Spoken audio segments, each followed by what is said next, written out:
This meeting is now being recorded. Right.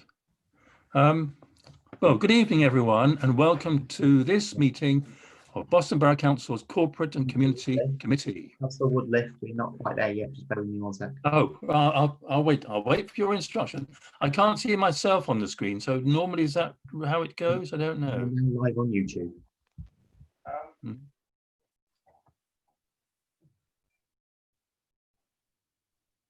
Ready for you, Councillor Woodliff, whenever you're ready.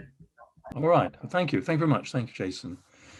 Right. Good evening, everyone, and welcome to this meeting of Boston Borough Council's Corporate and Community Committee. My name is Councillor Stephen Woodliff, and I'm the chairman of this committee. And Councillor George Corner is my vice chairman. As with all virtual meetings, and to allow public recognition of who is in the attendance, we will now take a roll call of attendees. Karen, will you take the roll call, please? Thank you, Chairman. If attendees could verbally acknowledge their presence, please. Councillor Tom Ashton. Present. Councillor Alison Austin. Present. Councillor Alan Bell. Present. Councillor George Corner. Present. Councillor Anton Denny. Present. Councillor Neil Hasty. Not with us. Councillor Frank Pickett. I believe Councillor Pickett is with us. Councillor Pickett, you're on mute.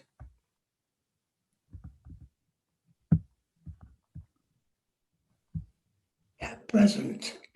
Thank you, Councillor Pickett. Councillor Stephen Woodliff. Present. Thank you, sir. Yes, I'm here. And portfolio holder, Councillor Nigel Welton. I'm present, Karen. And to officers, James Gilbert, Assistant Director, Organisation and Corporate Services.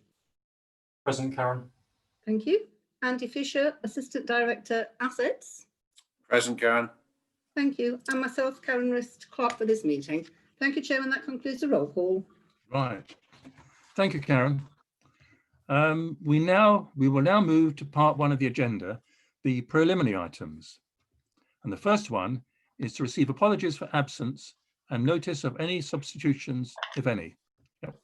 Thank you, Chairman. We do have apologies this evening. Councillor Anne Dorian and Councillor Deborah Evans have both tabled their apologies.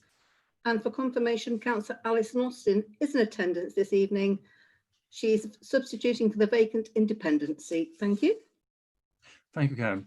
Now we move to the minutes of the previous meeting. So we need to sign and confirm the minutes of the meeting held on the 6th of February and the 4th of June. Now, I want this to be done separately. We've discussed this, Karen, haven't we? So yes, can we go for the minutes held on the 6th of February 2020? Now, I hope everybody's read the minutes. And does any member wish to challenge any of the minutes? Nothing is showing, Chairman. No challenge is showing. Right, now I want to have a roll call on the minutes, to approve the minutes. Okay. So Karen. Yes, thank you, Chairman. If councillors who are... I just want to ask a question. Do we have to have a proposer and a seconder for the minutes? I can't remember that. No, that's fine, Chairman. Not on this occasion. Okay, we'll just take the roll call. Right, we'll go for the roll call. And you can either say you approve it, you agree or disagree, or you abstain. Okay, but I want to have a recorded vote for the approval of the minutes. I know it's unusual, but in these circumstances, I want to do it. Okay, so Karen, can we go through the list, please? Thank you, Chairman. I will only be calling members who were in attendance at that meeting on the 8th of February. Councillor Tom Ashton. Agreed. Thank you, sir. Councillor Alan Bell. Agreed. Thank you. Councillor George Corner. Agreed. Councillor Anton Denny. Agreed. Thank you, sir. Councillor Frank Pickett. Agreed. And yourself, Chairman. Agreed. Thank you. And if we can now move to the minutes of the meeting on the 4th of June 2020. Can we have a roll call on that to say whether members have approved the records, whether they agree, whether they disagree, or whether they wish to abstain? Is that possible, Karen? Yeah, thank you, Chairman. We actually only have 3 members in attendance who were at that meeting, sir. Oh dear. First is Councillor George Corner, Agreed. Councillor Anton Danny. agreed, Thank you, sir, and yourself, Chairman. Agreed. Thank you. Concluded, Thank you Chairman. much. That's excellent. Thank you very much for doing that for me. Now we move to part 3, which is to receive any declarations of interest in respect of any item on this agenda. So do we have any declarations of interest? No members are indicating, Chairman. Right, that's excellent. Thank you. Section 4 then is to receive any written questions from members of the public. There are none, Chairman. Thank you. That's excellent. Got right through those four parts pretty swiftly. So that concludes the preliminary items, and we now move to part 2 of the agenda. There's only one item of business today, and that is the draft corporate strategy and priorities for consultation, which appears on page 19 of your agenda. Okay. This is a report by Mr. James Gilbert, the Assistant Director, Organisation and Corporate Services. Welcome to the meeting, James. And Good evening, Chairman. if that's all right, okay. James or Mr. Gilbert? James, which is James is completely fine, thank you. Right, thank you, James. Right, would you please present your report? Can you do that? Thank you, Mr. Chairman. Yep. I don't know whether Councillor Welton wants to say anything before I go into my presentation on the report. That's fine. Thank you, Mr. Chairman. From my point of view, before James gives you the officer part, I think it's best for me to give you the background in where we are, why we have what we've got, and how it's come about. Setting the new draft corporal strategy for me started last year when Cabinet asked me to lead on doing this. And in doing so, what I did is I looked at corporate strategies and priorities around the region and quite a few other councils, not local. And what I found was that the corporate strategies were very weighty, very wordy, and very in-depth in quite a lot of the authorities, local and more distant. And the bigger the document, the glossier the document, the less relevant it seemed to be for local people. So looking at that, what I wanted to put together was a set of priorities that were relevant to our borough, to our people, and something that could be easily read and read by many people, as opposed to looking at something that we all would understand, our officers would understand, but when it went outside of our political scope, it became meaningless and very wordy.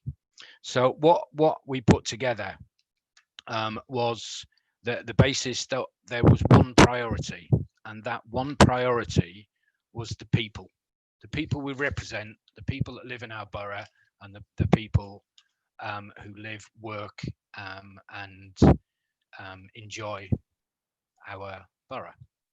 So the strategy was broken down into priority 1 being people, and then for us to deliver to the people, then we needed to look at the prosperity and growth of our borough, which also included housing, work, and where people use for leisure.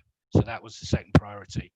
And in order to deliver the growth and prosperity, we needed to be aware of the environmental aspect and the accountability. And in order to deliver all that, we needed to make sure we had high quality services and maximise the use of technology to support our residents. I'm not going to go into the detail of the report because this report is a draft of a draft of a draft. So it is before you as a committee for your views, your comments, and for you to help shape this document. I understand that all members of the council have been sent copies of the report, and Mr. Gilbert has had sessions with some groups on the council for feedback as well. And what I want to really stress to the committee tonight is that this is an open document. It is a document that will be going out to consultation and will be spend the next few months being added to, moulded and put together to be the best that it can possibly be, so that we can serve the people of our borough. So I'll leave it at that, Mr. Chairman, and I will take questions and comments and recommendations from your committee, which I hope we can put that into the document. Thank you. Fine. Mr. Gilbert. James, do you want to come and to present information from the report, or what? Yes, I will, please. That's okay, Mr. Chairman. fine. Thank you. I'll only take a couple of minutes, so you've got the time to thoroughly debate the report before you this evening. I mean, essentially, in 2019, the Borough Council was subject to a peer review. A number of colleagues from the LGA came into the council, and one of the key recommendations was that a new corporate strategy was adopted for the council to provide focus to the organisation going forward, recognising the authority has limited resource and there really does need to be some focus in terms of what it aims to deliver. This would have come before scrutiny much earlier. I think COVID was, well, this was another victim of COVID. It was due to hit Cabinet around about April time this year, but because of COVID it became delayed, so that's why we're now picking the piece of work up and taking it through the authority. The process in terms of the document is that it's here for consultation this evening and fine-tuning. It's already been discussed with a number of groups within the council, so some of you may have been involved in those sessions that I hosted along with Rob Barlow, Alison Penn and Tim Leader, probably about 2 or 3 weeks ago. And the idea is we take your feedback, we further shape the document before it goes on to Cabinet in early September. The document is before you for consultation. If it's approved by Cabinet, that is approval for consultation only. Once that consultation has taken place, it will then come back before Cabinet before going on to November Council. Now, a detailed consultation plan has already been drawn up to support the consultation associated with the strategy. Suzanne and the team have worked that document up, and the intention would be that if the document is approved by the Cabinet next week when it meets, sorry, on the 9th when it meets, consultation would commence on September the 10th. With a view to then hitting council eventually for final approval, all being well, back end of November. I think there's just a few key points to keep in mind when reading the strategy document itself. Firstly, I think we're in very uncertain times in local government at the moment. We know how one incident can come along and completely throw us off track for a period of time, as we've seen with COVID. So I think there needs to be a recognition that we need to be able to adapt and flex as the environment around us continues to change. So I think that's really important for the organisation going forward. And some actions within the plan are longer term, but progress would be made within the plan period. So the plan is 2020 to 2024. We recognise not everything in that plan can be achieved in that period of time, but the journey begins or the journey continues during that period of time. And I think the final point is partnership working is absolutely fundamental to the delivery of this strategy. The reality is a lot of what's in here requires us to work more closely with partners than we've probably ever worked before as councils. So partnership work and developing strong partnerships with key authorities, with the community voluntary sector will be really important to us. I'm not going to talk for any more time, Chairman, but if I hand over to the committee and you to make other comments as you wish, I'll take notes and we'll look at how we need to adapt the strategy. Right. Well, thank you very much, James. It's very interesting and a very enthusiastic presentation, if I may say so. Thank you. Right. I'm going to open it up to debate now. Members, you're all free to be able to comment or to ask questions, both of Councillor Welton and also James. Okay. So, Karen, do we have any questions? Well, we do, Chairman. Our first speaker is Councillor Alison Austin. Thank you. Right, very good. Come on, Alison, then. Alison? Evening, Chairman. Thank you. Can you hear me all right? I can hear you perfectly well, Councillor Austin. Yes. Right. I was quite interested to know who actually has been consulted out of elected members. if some of my group have, they haven't told me, but on the other hand, that doesn't matter. I don't think you were you, Chairman? But my first question was, who is this realistically aimed at?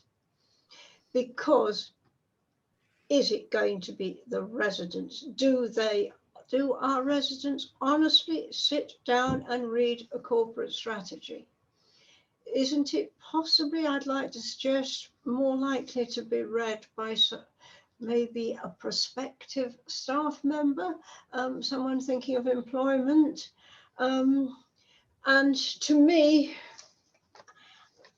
I just wasn't sure of the target audience, the target readership.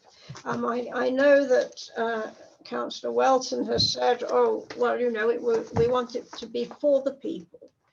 But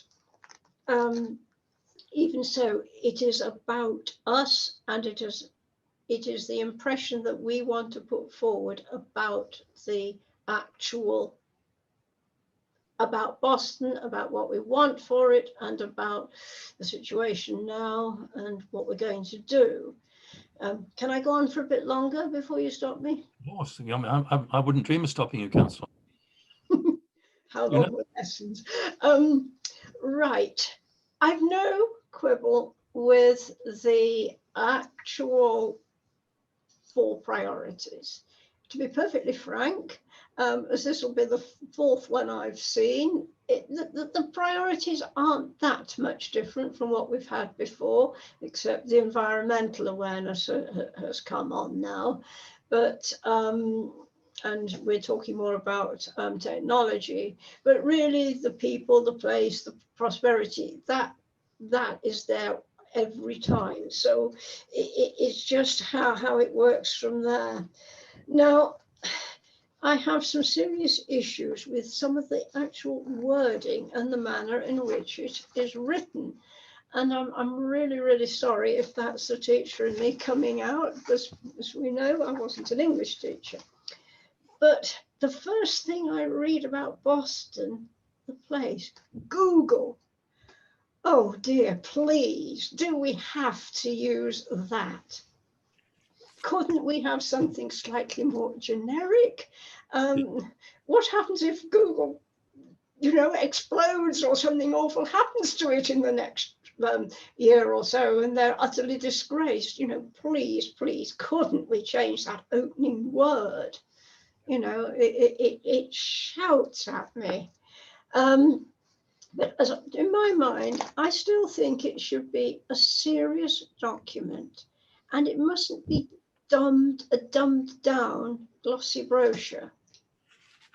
Right, I'm not going to ask who actually wrote it, but there's some instances when I would like just to quietly talk with someone, perhaps on a one-to-one, as regards some of the English. And I mean, I'm going to pick up 1 or 2 things that I just can't accept. That the broader borough geography includes 18 parishes, each of which has its own distinct economy. The geography doesn't have the parishes, please, come on. And I don't think they have a distinct economy. So it's these sort of words. And is the hospital called Pilgrim General Hospital? It never has been in the time I've known it. But I haven't any issues, as I say, with the overall principles. But there is some places where, I've written, well, what does this mean? In priority 1, by maintaining our community safety, development resource when our non-recurrent, development resource. I just think, what does that mean?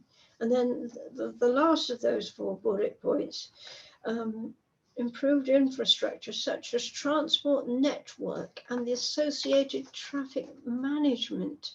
Again, what does it mean, please? And then we go on and talk about improved road networks and waterways, but I've got something saying to me, what about electronic connectivity? Because surely, I mean, that's one of the things that the town deal is wanting, isn't it? Connectivity. And the one thing we're seriously lacking is the electronic connectivity, which is why some of us have to share computers or just don't have very good reception. And at the bottom of that page, I'm being critical, I know, but there's things that have shouted out at me. And the promotion of Boston as a visitor destination and improve its public spaces and water level management, those don't hang together. I'm sorry, you know, we want the public realm, yeah, improving, public spaces improving, but it's not solely for visiting and water level management. I think we've got to be realistic there. Perhaps. I could go on, and I've got more that I do want to comment on later, but so much is just some of the choice of wording. I'm going to have to talk to someone about developing our membership of the new Hanseatic League to promote tourism in Boston Borough and Lincolnshire in general, because I seem to think I was mayor at the time and we were discussing it, and the cabinet made it incredibly clear that they weren't going to put any money towards it whatsoever. So that's obviously an about turn from things that have gone before. Councillor Austin. I've been critical, but I've no issue with those principles. I was going to say, perhaps you ought to allow James and Councillor Welton to come back. I think you've got about 15 questions there. So perhaps comments, not questions. Can I ask James or Councillor Welton to come back to Councillor Austin's questions and statements? What have you got to say? I'm quite happy to take on board all the comments Councillor Austin is giving, and that's the point of your committee, Mr. Chairman. That's the point, is that these things are put together, and only when they come into a group format where people pick things up. And I agree, Google, it makes perfect sense when writing, but when somebody else gives a valid point of what happens, that's perfect. I've made the notes, and I would quite happily sit and listen to Councillor Austin to the end of the document, because I would rather it be right than it be wrong. And what the things that she's saying is absolutely valid. She did say about, I shouldn't say she, Councillor Austin said that she would like to take the author aside. Well, unfortunately, I put the bones of this together, and this was done prior to James by somebody who no longer works for the authority, so it would be unfair to try and castigate somebody that's not here, but it's my responsibility because it's under my portfolio, so I will take that on board. But I'm quite happy, Mr. Chairman, to listen to the end and pick up from somebody that has a greater eye for detail, and make sure it's done correctly. And I know that James is making notes and I'm making notes as well, so I'm quite happy to take on board the comments that are being made. James, do you have any comments? No, I mean, one point Councillor Austin made was, who's the document aimed at? I think the reality is we can't expect your constituents to all sit down and want to read the corporate plan of their local authority. So I think principally it's a document that's used by the authority, it's used in conversations with our partners, and it's there to guide us. I think ultimately it's how we articulate the vision to the community that's really important once we're clear on what that vision is. So for me, it's not about trying to create a document that the whole community are going to read, because we know it's very unlikely they're going to, but I think there's something about how we articulate that vision once we've established what that vision is for the authority. Okay, thanks. I might come back to you shortly, but I want to, Councillor Austin, may I bring in one or two other people and then come back to you? Will that be all right? Councillor Austin? Yes, sorry, I've muted myself. I want to invite two other people in and then come back to you. I've had my say. I will shut up for the rest of the evening. We'll be coming back to you. Next time. Now, if that's all right, I'm going to go to Karen. Karen? Yes, Chairman, we do have a No. number of speakers waiting to Three speak. up. Yeah. Now, who was Yeah. first? Was it Councillor Tom Ashton, please. Thank Right. you. Councillor Ashton? Thank you very much, Mr. Chairman. I'm incredibly grateful to Councillor Austin for the detail and work that she's done, looking into the way that it reads, in a way that I think some of these things I certainly didn't pick up on, but it's absolutely crucial that for this key public-facing document, that we do get that absolutely right. I mean, I'm simply going to comment more in the round of it and what it's trying to say. And I'm incredibly delighted to see that we have a proposed corporate strategy that fits onto so few pages. I can't say as I have read any great number of these. I don't think anyone reads them from one end to the other very often, but I am familiar with them, having glanced at examples of councils from around the country.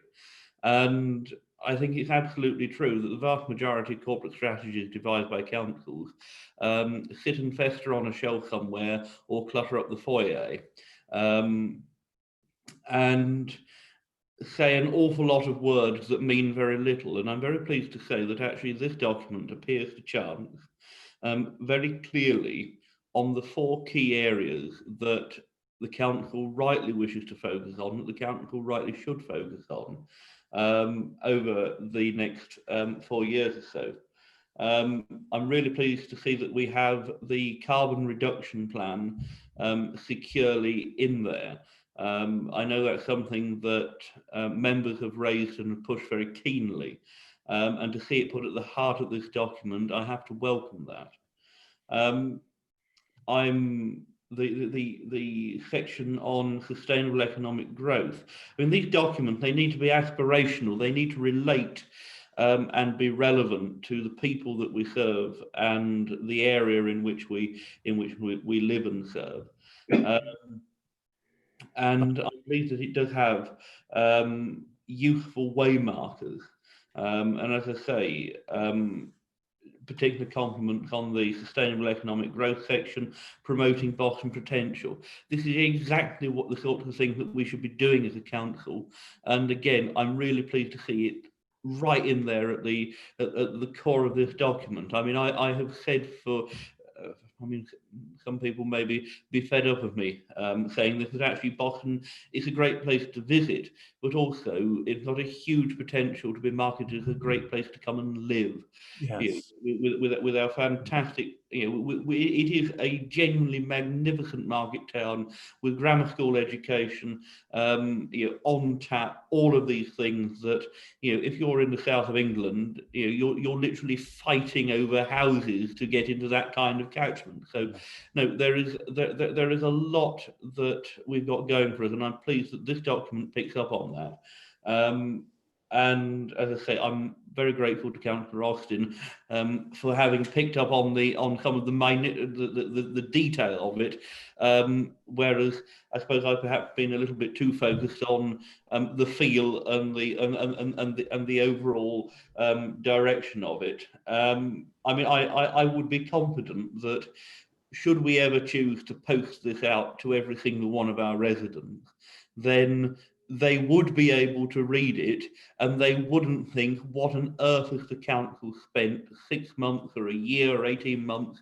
How much money has the council spent on producing, this thing that says very little? Actually, this says some really good stuff, and I'm pretty sure the people out there would be pleased to read it. At the end of the day, it wouldn't take them too long.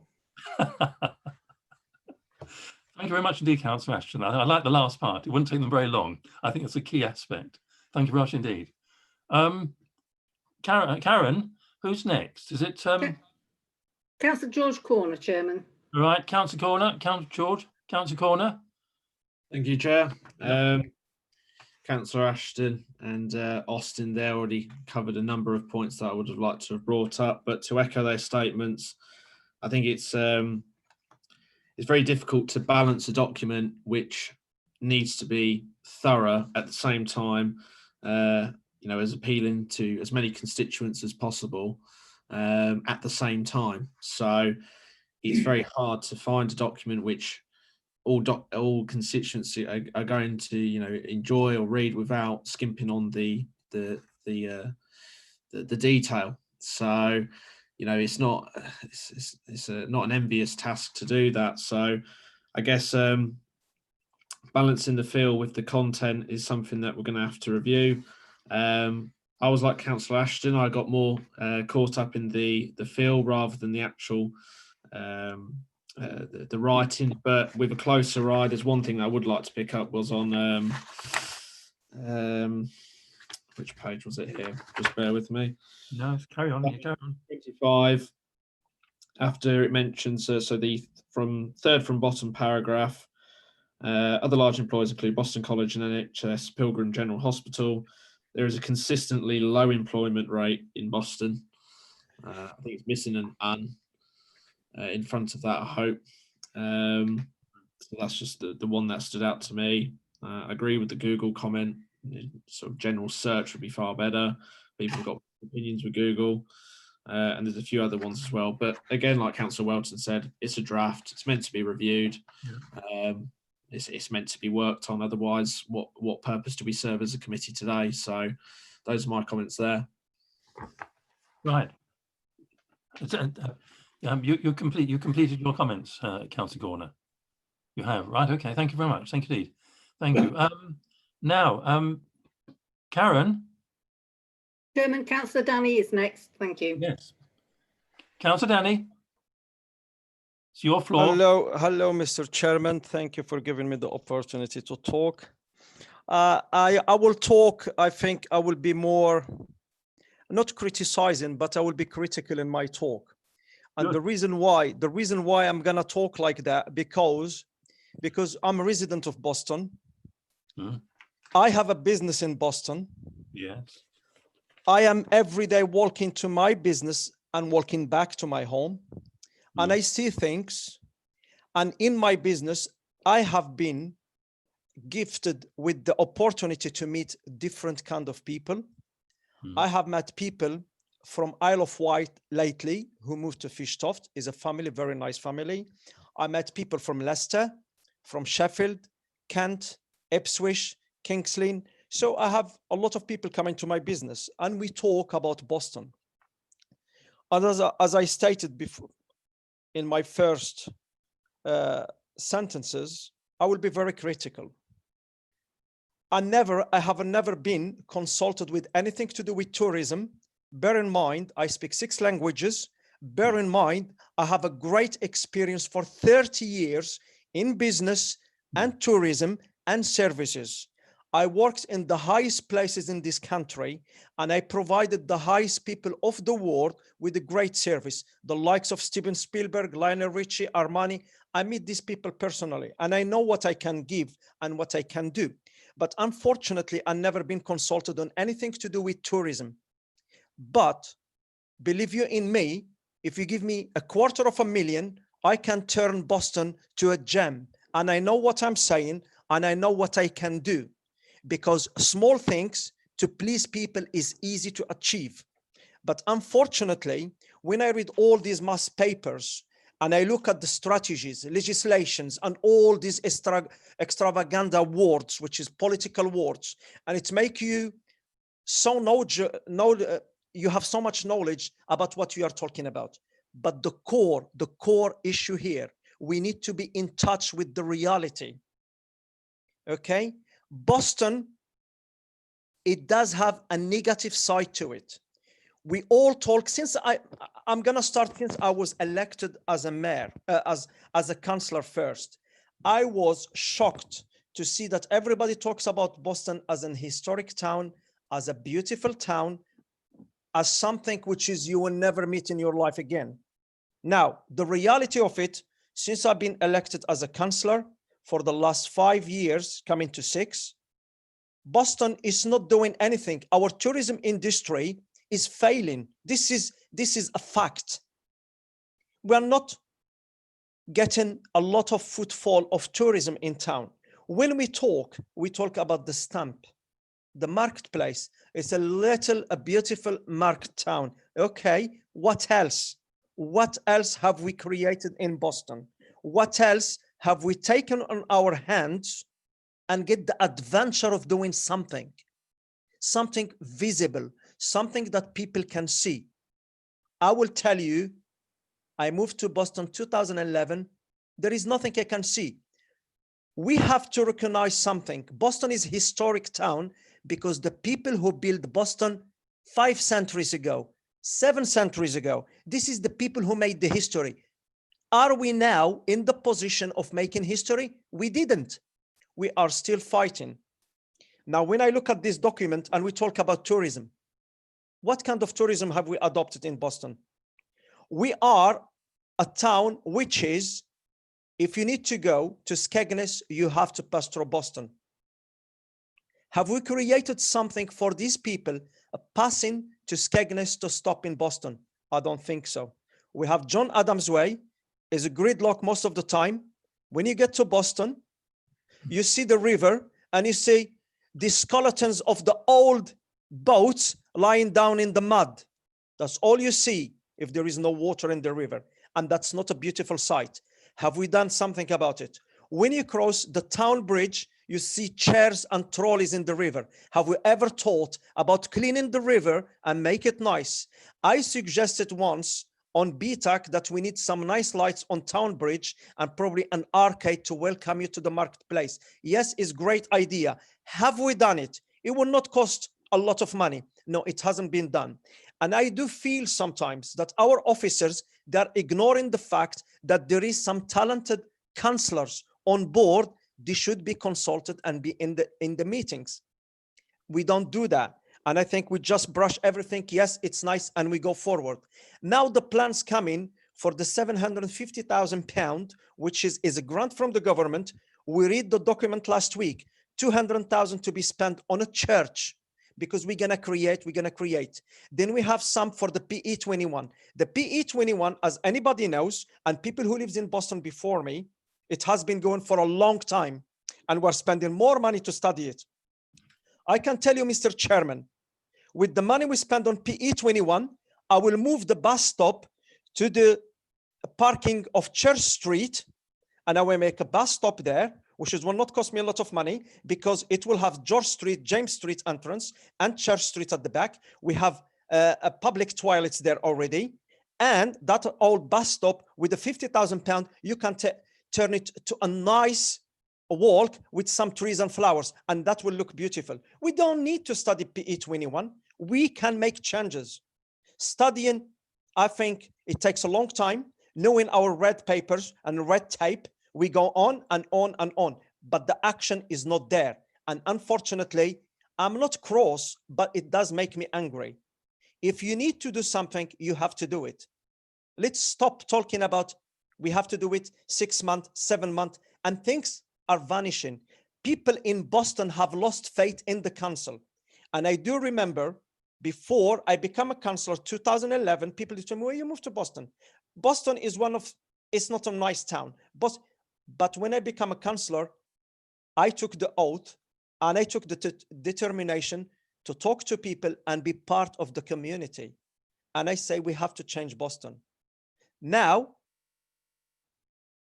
I am more in doubt that we're going to change Boston because we are ignored. I tell you, our officers, they never consult. I don't like that. Second part, which is I will say, and I'm sorry, Mr. Chairman, if I take a little bit of long time. Why we don't consult, thank you, Mr. Chairman. Why we don't consult with the local business people in Boston? Most of them, they're friends of mine, and we have a coffee sometimes 3 times a week. And I talk to the local business people in town, and they have ideas. And they say, Anton, why they never consult with us? Why we don't invite them and have a meeting with the local business people? I have the owner, the CEO of Let Us Let You, Acorn Taxis, Alistair Arundel. Most of these people, I talk to them on a daily basis. People, they have businesses around me, we talk, and they want the town to change. But unfortunately, we don't consult with these people. There is a big difference between a technocrat and a businessman. When you are a businessman, you don't need to be that educated, because all you think is revenues and margins and profits. And you need to do your projects in the right time so you make the most profits. We don't do that. Our officers are running the way they think is right, because again, we're going through the paperwork and it takes us a long time. How many projects have we done in Boston which is bringing us money? It's hard to say. Boston has sold the assembly rooms, which could have been an asset to Boston. We could have made money out of the assembly rooms, but unfortunately it's getting rotten and painted and it looks shabby. I went inside that building and I seen the mirrors inside. It's a shame to sell that building, and whoever sold it, I think should be judged, should be given to court, because that place has been wasted. Can I just stop you? Because obviously we're moving on. Can I ask Councillor Welton and James Gilbert to answer some of your questions? Would that be fair? That's fine. If I can come back, Mr. Chairman, I would really appreciate that. I've been enthralled by what you've been saying. So it's been very interesting, but I need to let the officers have a chance to come back, don't I? Of course. Thank you, Mr. Chairman. Thank you. I'm sorry to be that long. No. It's fine. It's excellent. Thank you. Thank you. Now, Councillor Welton, do you have any comments? Thank you, Chairman. I think I just need to make one or two points. That this is a corporate strategy document, a broad brush document that covers a statement of intent for this council going forward. And we're at the initial stage where it goes to Cabinet next week as a draft to then be sent out for consultation, and consultation widely. And I'm sure James will tell you where this consultation is going, but it is a wide consultation in the whole borough. It isn't a document that deals with every single element of what we do on a day-by-day basis. And I think Councillor Ashton mentioned earlier about how pleased he was that this document fits on so few pages. I went through 27 different corporate strategies and plans from all over the country. One of them went into 400 pages. And if anybody wants to read a document that sets out a corporate strategy on 400 pages, it didn't say anything. It was full of words, but didn't actually get any feeling of that council's economy, that council's identity or anything. What we have here is a very simple statement of intention of what we as a council can look to go forward. So if we look on, just to set the scene a bit, maybe I should have given more detail at the beginning, Mr. Chairman, so I'll do it now if you bear with me. So page 28, strategic growth, support existing businesses. That is a very simple statement that doesn't tie us into any detail of how we will support existing business. It gives the council a total mandate to support existing businesses as best we possibly can. Use available evidence to inform the decisions we make about growth initiatives. That means that we will gather evidence, we will consult, we will gather the details and everything we need to go and deal with growth. And this is a document that we will use to go out and speak to businesses, look at leisure, look at how we put the town forward. And this document isn't about what we've done in the past. This is a document that builds on the things that have happened in the past and how we expand going forward, how we provide a place where people want to live, where people want to work, where people want to come for their leisure, where it talks about waterway management in a broad sense. There is an immense amount of work being done in the background looking at waterway management. And you can't put everything into this document. This document gives us a mandate going forward to look at everything that we need to do. And the brief that I was given, as Councillor Danny knows, because he was, as part of the Conservative group, was involved in all the early stages with all the original drafts prior to it coming to here, and he fed into it, as did Councillor Austin and Councillor Corner. You know, they all fed into this. They've all been part of it before it came to this stage, before it was sent out a couple of weeks ago. And as James said earlier, that we were tripped up a little bit. It's not an excuse, but it's a reason. We were tripped up on the timeline where it stalled because of the pandemic situation. But my initial brief with the officer that was dealing with it at the time was that I wanted personally to take the document once it had been written up to full member briefings in the committee room as we used to, prior to a draft being put together, being sent out to every single member over a period of weeks with many briefings that we needed to, then for it to go to scrutiny, then for it to go to cabinet, then for it to go out to public consultation. Then when it comes back, we would have had something fit for purpose. And I think Councillor Ashton made the point of how many of these documents gather dust because nobody ever looks at them. And this, if we are too restrictive and too detailed, it means that we restrict ourselves in the future. So when you go back to that statement I made earlier about support existing business, it doesn't say support existing business and then 40 pages of text saying how we're going to do it and restricting us to doing it. What this document says is that we will support existing business. How we do that this year will be different to how we do it next year and how we do it the year after. And that is what this document is about. It's a simple document that is fit for purpose, a document that we as members can use, as committees can use, our officers can use as a template of the aspiration of what we want for our town going forward. And if by being a very small document that is not content with, and I apologize for that, but I think we need something that we can pick up, we can keep on a shelf, we can take down and say, hang on a minute, are we delivering on that? Are we delivering on this? And you, Mr. Chairman, as Chairman of Scrutiny, you can have a copy of this next to, in your briefcase. And every time you have a committee, every time you look at scrutinising what the cabinet do, you can say, hang on a minute, in the document, it says this. Where are you doing that now? How are you doing that? And it gives everybody that mandate to go forward. And Boston is a wonderful place to live. There's a few people on screen now that chose to come and live in Boston, choose to come and work in Boston, and choose to take their leisure activities in Boston. And we love where we live. Otherwise, we wouldn't be doing what we're doing now.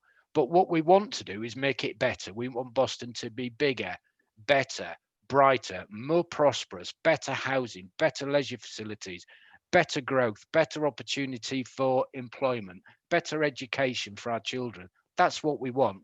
And when I started this process, I looked at everybody else's. That might have been there, but it wasn't clear. This is going to be a very, very, very clear document that anybody can read. Our residents can read it, our businesses can read it, our partners can read it, and can see that there is a clear intention for this town going forward. And, that's how I feel about it, Mr. Chairman. And I am really, really happy to change, add, amend the details. But what I'd really like to say is I want to stick my feet down and say what we have is something that will evolve as we go, and evolve is good, but we can't take away the base element of this report, which is sharp, snappy, to the point, and fit for purpose, and something we can work with and evolve as we go forward as a council.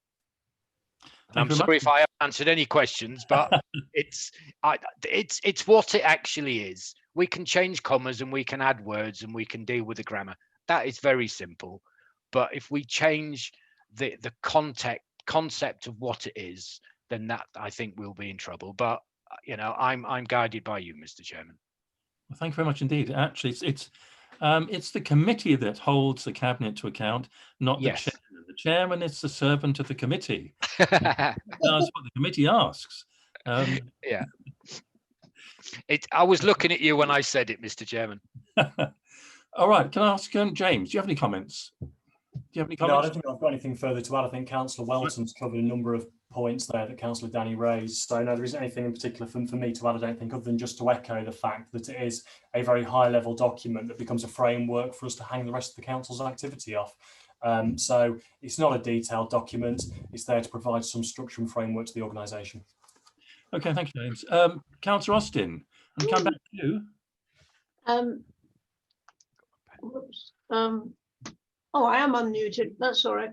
Right. Thank you for letting me come back again, Chairman. Right. 1 or 2 points. I agree very much with Councillor Welton on the overall philosophy. You know, I think, you know, that is right. That is what the strategy should be. And I quite agree. This is not the place for all that detail. There actually is one little omission that, and something we don't perhaps really make enough of. And I certainly see this as sitting on environment and economy scrutiny at the county council. Where for a start, I'm always shouting about the fact that tourism doesn't stop at Lincoln and Gainsborough. You know, I'm shouting all the time. They must get so tired of me shouting for Boston. But something that we have that is unique within Lincolnshire, we have the only international port. And that word is not featured, is it? You see, that is something that makes us different. You know, that is something that we really, I think it should need to be pressing, because the majority of the stuff that comes into our port does not come from elsewhere in the UK. It comes maybe from Europe, but equally it could be from South America or anywhere. So that's something that perhaps we can just weave in. But we're talking about visiting, which is great, but visiting isn't only coming to stay.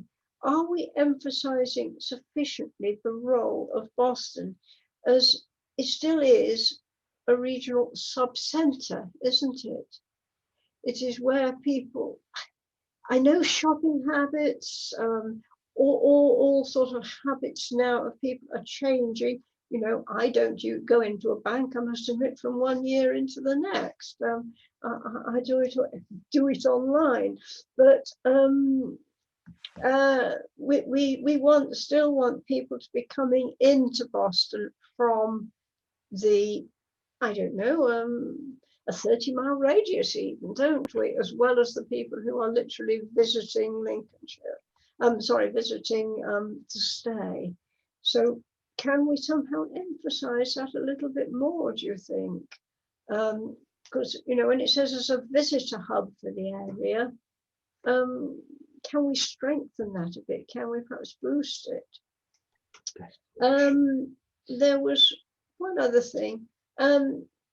Interesting. I know we want to be consulting local businesses, and that is great. But of course, now most of our businesses, or a lot of them, the bigger businesses, are ones which are not just literally local businesses, aren't they? But whereas in the past, in my earlier years, shall we say, businesses were local through and through. And I think perhaps there was a little bit of stagnation because people protected their own interest all the time.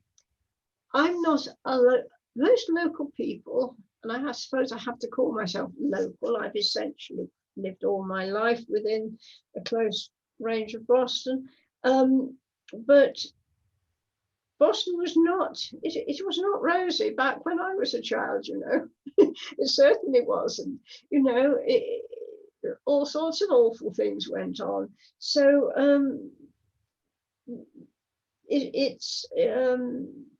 you know, it's not, we don't want to go back to the past as it used to be. We want to make it better. And so this is why I think, you know, better does mean moving with the times, doesn't it? So, you know, I still have no overall criticism with the, you know, what is included within it. Except I think we perhaps undersell ourselves. Well, we say regionally, nationally, and internationally. And yes, you know, perhaps just shout more about that, please. Okay, I haven't really asked any questions, just ambled along a bit. Thank you. That's fine, Councillor Austin. That's excellent. Councillor Danny, you want to come back. So, Karen, Councillor Woodliff, Councillor Bell, I believe, may have indicated with reaction rather than raising his hand, so he may have wanted to speak before Councillor Councillor Bell. Councillor Bell, fine. All right then, okay, Councillor Bell. Alan? Good evening, Chair. Thank you very much for allowing me to speak. Yeah, yes. I like the simplicity of the document. One question I've got is, what percentage is the usual response from the people of Boston when a questionnaire or consultant document's been sent out? What is the usual percentage of response? Can I ask on that one?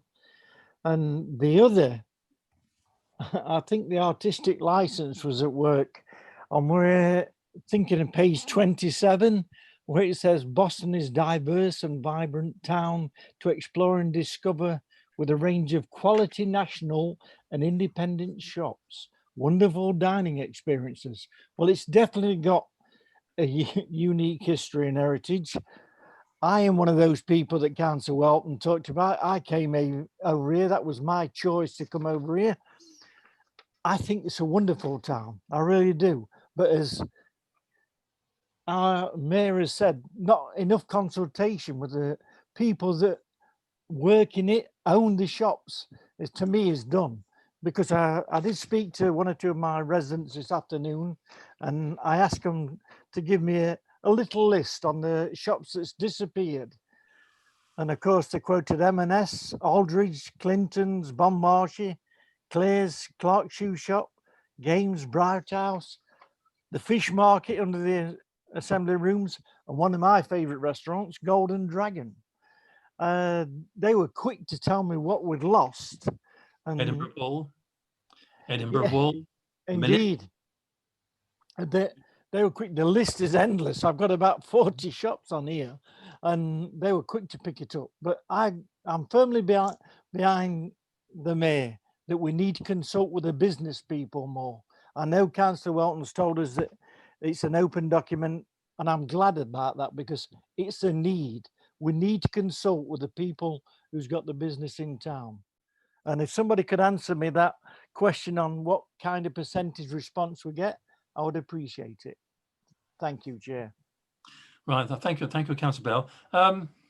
Councillor Welton, can you give the percentage, or is that, shall we ask for a written answer?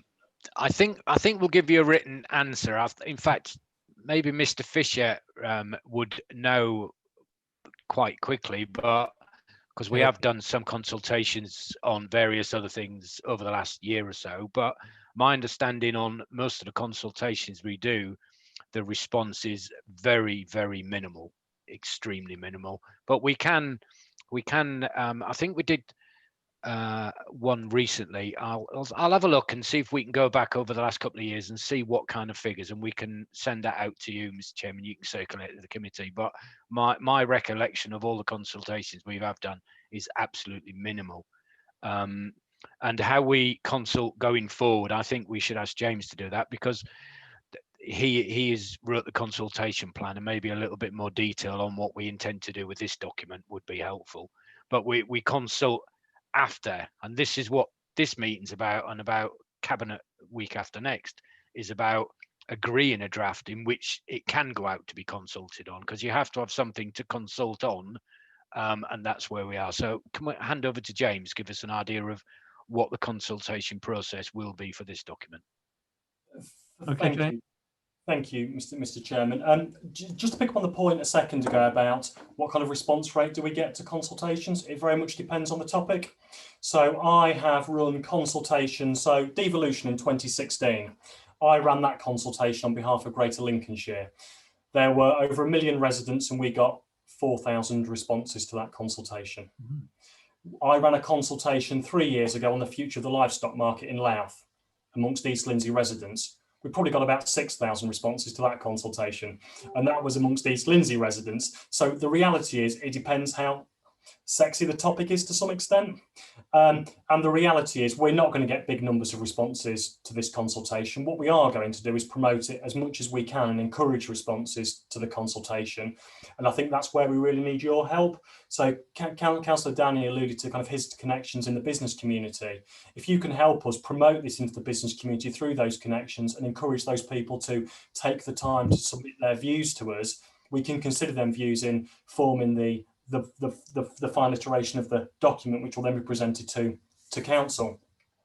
I mean, the consultation itself's got a number of strands to it. Firstly, we want to give employees within the Borough Council the opportunity to help influence the final document. We want to consult with the public. Now we've got channels, we've got the press, we've got the social media activity, we've got websites, we've got the Boston Bulletin, and we've got you as members who can help promote it. So we've got some channels available to us. And I've asked the consultation team as well to look at what the channels are to reach the business community. And that's the piece of work they're doing at the moment, to look at how best we do reach out and secure their input into the document. We're also going to consult parish councils as well. So there'll be communication to parish councils to encourage their input too, as well as to community groups in the borough. So we're going to promote it as far and wide as we possibly can through the channels that we've got. But if you can aid us at all, when you see the announcement come out that the consultation has begun, in helping to promote that to your contacts, your constituents and other people that you think may be interested, that would be greatly appreciated by us. I think that's all I'd like to say on that, Chairman. Thank you very much. Thank you, James.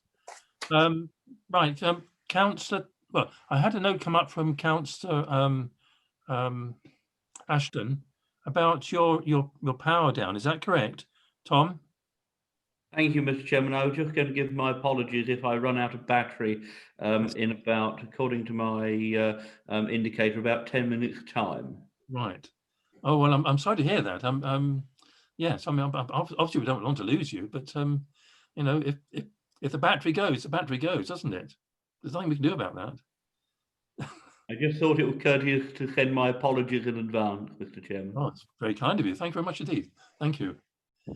Councillor Danny, you wanted to come back? Yes, Mr. Chairman, thank you for giving me the opportunity once again. I mean, the topic, we can talk about the written papers, and as my colleagues and here other councillors say, oh, it's very good, straightforward. My worries, and I tell you, I'm talking from reality, is going to go to cabinet. How far does the cabinet is going to go with this project? Will the cabinet listen to our views? Will the cabinet respect our views? Are we going to insert a new ideas and make these things work? I will give you an example. A few years ago, we got this migration, I think, fund, or they call it control of migration grant. And what the council did, they invite the minority citizens from Lithuania, Latvia, and they came for the pictures, and they told them, we are going to contact you and we gonna have a chat with you and take your opinion where we can spend the money. And basically, once they took the pictures and the photos with them, they left them dry. And this is people from these communities, they were with me in my parlor and they complain because I invite them and they say, well, you're the first mayor who invited us to his parlor, but it was my pleasure to know what people, to know their opinions and how they feel by being marginalized in their local community. These people, they are part of Boston. Boston is a cosmopolitan town now. We have to accept it. These people has to be a part of the development of Boston. Their kids are doing ballet, they're doing music, they're playing basketball, they're bringing new things for us. And this is the things we should support. In the document, it says, yes, tourism, connections, international tourism. We are not even able to move the local tourism. How can we go international? We are trying to run before we start crawling. We have to crawl first, I think, and I think this is the wise thing to do. And as I said, when things goes to the cabinet, I hope that the cabinet, and Councillor Welton is part of the cabinet, that they're gonna take our views and consider our views. And to just respond to James, yes, I talk to a lot of local business people in town, James. And believe you in me, to listen to them, some of them, they come with great ideas, but sometimes they say, well, it's no need to talk to the council because they are not gonna listen. What I would like James to do, and I can invite these people, is to have an afternoon tea or something, or a virtual meeting with these people, and we have to listen to their views, what they would like to see in town. What ideas have they got? How can we improve the town? Because some of them, they have letting agencies, some of them, they have transport, some of them, they have building, some of them, they are landlords, some of them, they had other businesses. And these people, they have a view. They're in contact with the public on a daily basis. And the communication with the public, it's really so important for us. If we're gonna do anything for Boston, as a borough council, we need to have a good and transparent contact with the communities in this town. And I don't see it, sometimes it's happening, because how many councillors of the Boston town go to the town center on daily basis and see what's going on? We had even councillors that are opposing the kind of pavement licensing, which is, it doesn't get to my head. I mean, something to push us forward. We have the potential to create a touristic town in Boston. We have the potential, I cannot deny that. But how can we explore and exploit this town to the maximum? That's the question. What's the way, what bridges should we build to get through all the hard times and hardship, so we can get to that point where the town is a really touristic town? We have the White Hart in the town center, which is look great. The next building, which is used to be the HBC, it looks even better. There is an insurance firm moving there. Yes, it's good. But opposite, we have assembly rooms. Assembly rooms, in their contract when it was bought, is to maintain it, I think, every 5 years, if I'm not mistaken. It has never been maintained. What did the BBC, Boston Borough Council officers did about that? Nothing. We have Dolphin Lane, Emery Lane, White Bargate is no cycling area. People are loose with their bicycles on daily basis. Kids, adults, name it, all kind of shapes, all kind of people. There is local people, British people, English people, and migrant people. They're all using that cycle, using their bicycles. What have we done about that? I did suggest a few months ago before the lockdown, I need 4 councillors to walk with me in town and we can stop these things. How many people respond? And none of the councillors. Now, somebody will tell me that we want to prosper and we want to take the town forward. We need to be organized. That's the first thing. I do agree with you guys. You may have a plan, you may have a strategy, which is yes, but we need to have a concept. How can we start to make the town different? The small things count. We need to pick these small things. At the moment, we are just talking about big projects, international relations, international tourism. We're going to be great. We're going to fix. I agree with you. It's nice to talk like that. But in reality, the town is going down slowly because there's a lack of respect to the town. How can we establish the respect in town? How can we establish our connections with the minority communities in this town? How can we bring the trust between us and the public? That's the main things. Our signs, if you go to Sleaford Road, just by the BMW garage, the sign of Boston is shattered. And that's in the, Mr. Chairman, it's in your ward. And that's, No, I made... No, it's what, BMW? Just after the BMW near the oak tree, whatever they call it, the BNB.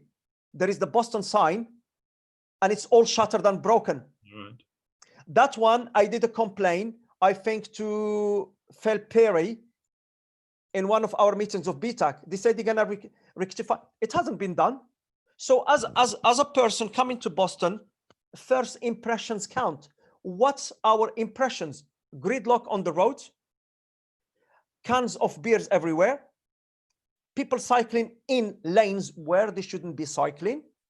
So what impression doesn't give you? Is the town, is it in good nick, as we say, or not? Yes, there is a lot of people moving. I think last year in Lincolnshire, we had 400 families moved to Lincolnshire, but also we had around probably 450 families moved out of Lincolnshire.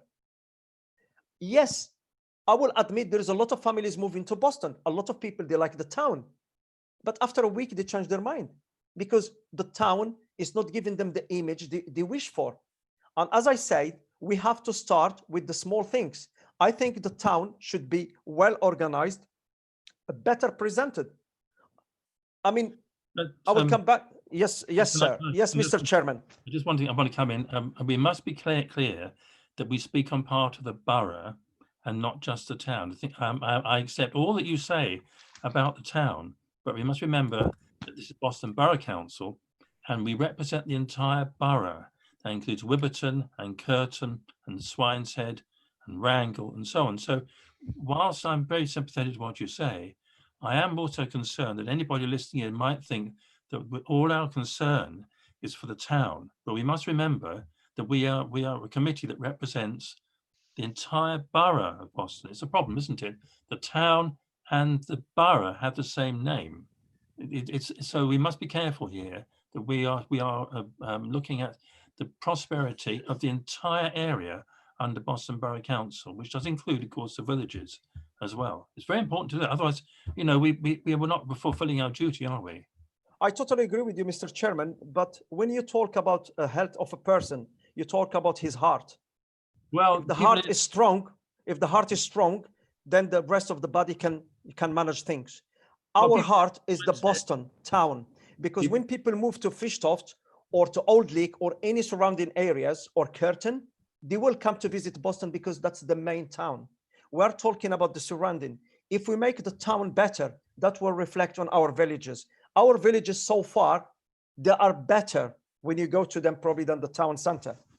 Well, I will leave it there, and I hope that we get consulted, and I will try my best to connect with other businesses, but I would like it to be a meeting with our officers and we sit on one table and we can talk about this town. And I think we have to bring people together. We have to do different sessions. We have to bring the minority groups. We have to bring the business people, and we have to hear the views, because the minority people are doing a lot of things in town, which is we don't recognize.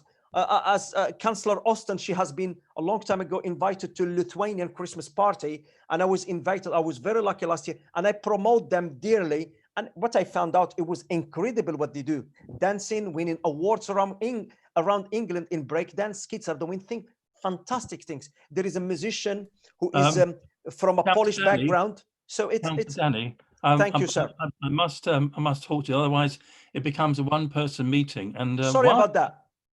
Whilst I agree actually with everything you say, I've got to be careful that everybody else has a chance to speak. No worries. Thank you. Since you're a member of the Conservative group, you have a special connection with the cabinet, and you can talk directly to them outside the meeting, can't you? You have something that the rest of us don't have as independents, a direct connection with the leader of the council through your party. So you have more opportunity to influence the direction of the cabinet than probably anybody. I totally agree with you, and I do that all the time. And believe you in me, on the top of that, I do believe that all of us 30 councillors, we should work together. There is no party, there is no conservative. For us, we are all independent in our views and how to take the town forward. I don't think as a conservative, I think as a member of Boston, a councillor who represents the public. I'm very independent in my mind. But thank you very much for giving me the opportunity, Mr. Chairman. Thank you. Thank you, Councillor Danny, for being so thorough and so dedicated to the welfare of this borough. Now, Karen, is there anybody else who wishes to speak?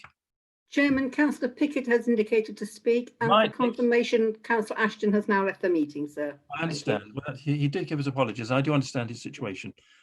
Councillor Pickett, would you come to the floor, please? Councillor Pickett. Yeah, thank you, Chairman. I think Councillor Danny's taking the wind out of themselves a bit. Your chance. What we must remember is that Boston has 18 parishes as well as the Yes, town. I think it's important. Yeah, so we've got to Okay. cater for everybody. Regarding the document, I think it's well set out. It's nice and short.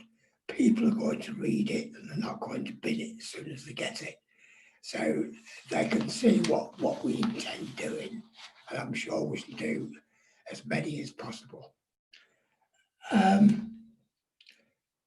would like to thank James Gilbert and Councillor Welton for doing this. It is, as I say, it is well set out, and I support every bit of it. So I've forgot what I've been listening to Councillor Danny, and I've forgotten everything else what I was going to say. But yes, I support everything that's on there. Thank you very much. Well, thank you very much, Frank. I mean, you still have the floor if you want. If there's anything else you can think of saying, we'd like to hear it. I mean, I want the meeting to be open as possible, so everybody has a chance to express themselves. Yeah, I will do. Thank you. Thank you very much. I think it's important to make the point that we do represent the borough as a whole. I'm very conscious of the fact that although Boston is the largest settlement in the borough, there are villages with their own identity and so on, which we have to remember. Now, if anybody's listening in, I want to be very, very clear about it, that this scrutiny committee is interested in the welfare of every single parish that makes up the borough of Boston. It's not just about Boston, it's about everybody in all the parishes, Swineshead, Curtin, Frampton, Wrangle, Old Leek, and so on, Butterwick, etc. All these parishes are equally important to us, and their welfare is very much at my heart, as I'm sure it is at the heart of everybody else here. Karen, are you there? Chairman, yes, here. No Are there further no further speakers at this point in time, Chairman. Right then, I'm prepared to move on to the last part then, if unless anybody else wishes to. Does anybody else wish to speak? Does anybody else wish to say anything? Mr. Chairman, Councillor Welton, if you don't mind. Yes, come back, please. Yes. Yeah, yes. just want to sum up a few things. Councillor Danny said about the cabinet listening to and taking on board comments. I think I said earlier that the intention prior to lockdown was there would have been member briefings, etc., etc. Now, this is not a cabinet document. This is a council document that is going through a process, and that process is that it goes to cabinet, and it's cabinet that makes the decision to send it out to consultation in the initial stages. And as James said earlier, it then goes to full council. It is a council's document, not cabinet's.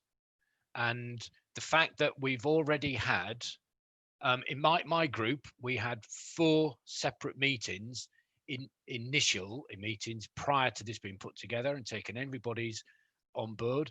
James has had meetings with opposition groups as well. We're now at scrutiny, and I've made about 4 or 5 pages of notes, and I've watched James. His pen's probably run out twice. And I have a meeting with James tomorrow morning at 8:30 to look at all the comments and all the opinions that are raised tonight and how we can implement that into the document. So this isn't about this being something that cabinet's thrown together and is going to take out, and in 6 months' time we'll be rubber stamping it at council and saying this is what we started with, this is what we've got. This is a very, very open document. It's almost open as a blank page, and all the comments that have been made tonight that are relevant to this document will be implemented. It will go to cabinet, and I'm sure cabinet members will have other things to add to that as well. It'll then go out to consultation, and all the responses from consultation that are relevant to the document, that are relevant to the what is in this document, will be put together, and then that will go to full council as the glossy brochure, and that's where it will be. It is a council document, and there are 30 members of this council that will be feeding into that, as well as every single person in the borough that will have an opportunity for every business, every person, you know, everything. It will be there. That is what the consultation's for. It's not about it being a closed document. It's a fully open document. And I may be the figurehead that's putting the document through and putting it together, but everybody that has had any input into it so far knows that this is there is no ownership for me. This is something I've been tasked to put together that will go through all them stages, and all views are valid. Every view is valid as long as it's relevant to the document. And the more comments and opinions and additions that can go into it, the better that document will be. And what will happen with this after it's gone to full council is that I'm going to ask for there to be annual reviews of the document at full council via scrutiny, to look at whether the document is still fit for purpose, that any additions to the document to make it more relevant at that time.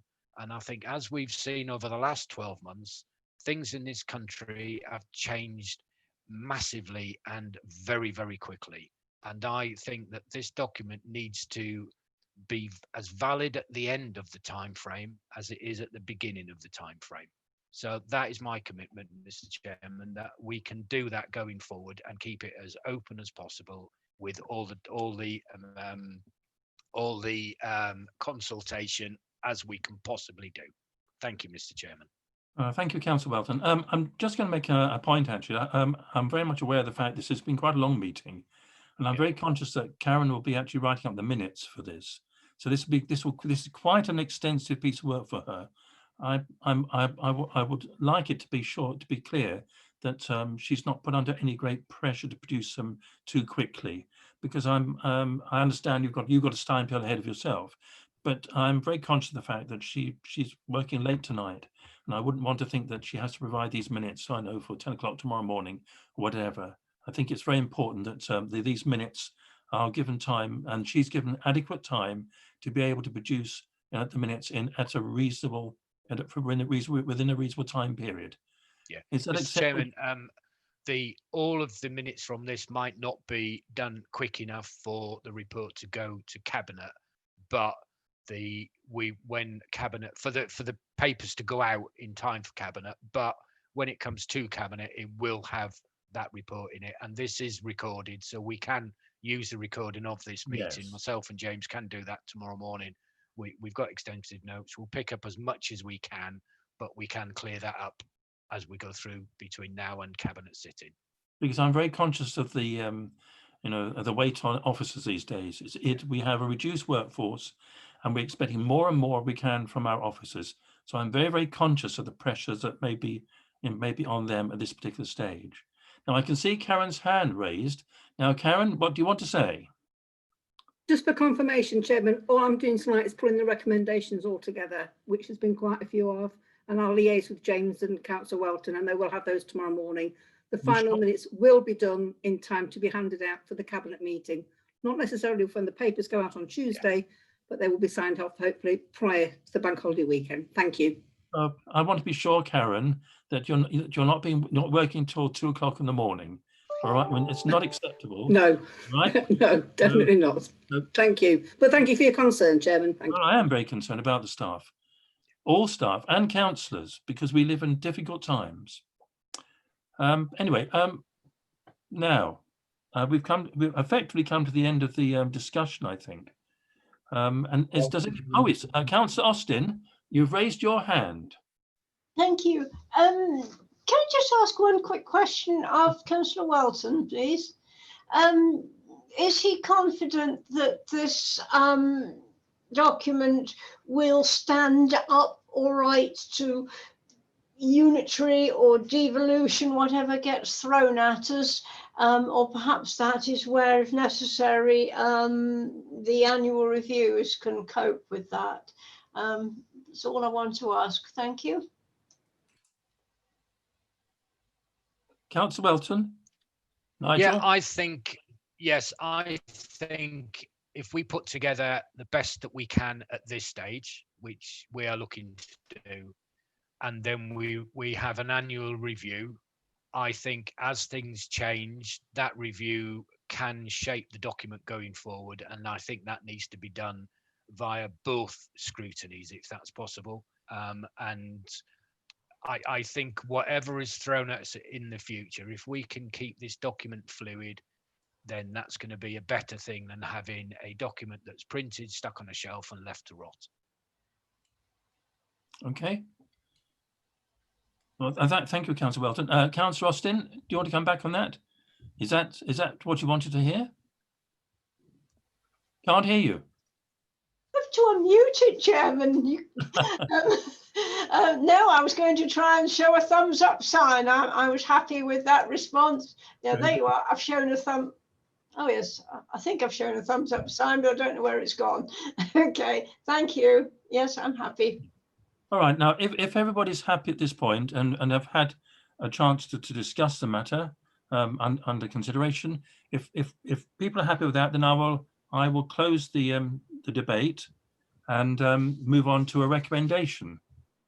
Now, we do have a recommendation that the committee provides comments to support the strategy's development. We've done this, I think, yes.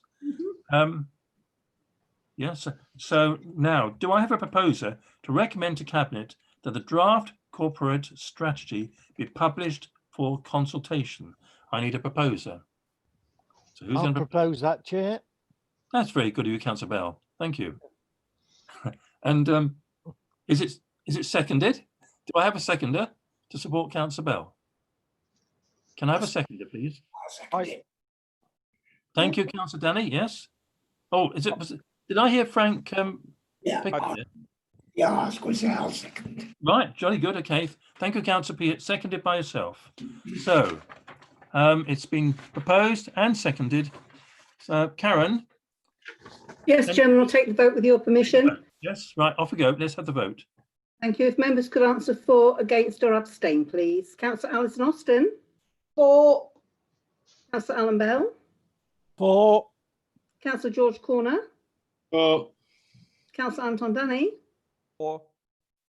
Councillor Frank Pickett. For. Thank you, sir. And yourself, Chairman. For. Unanimously carried, Chairman. Thank you. Right.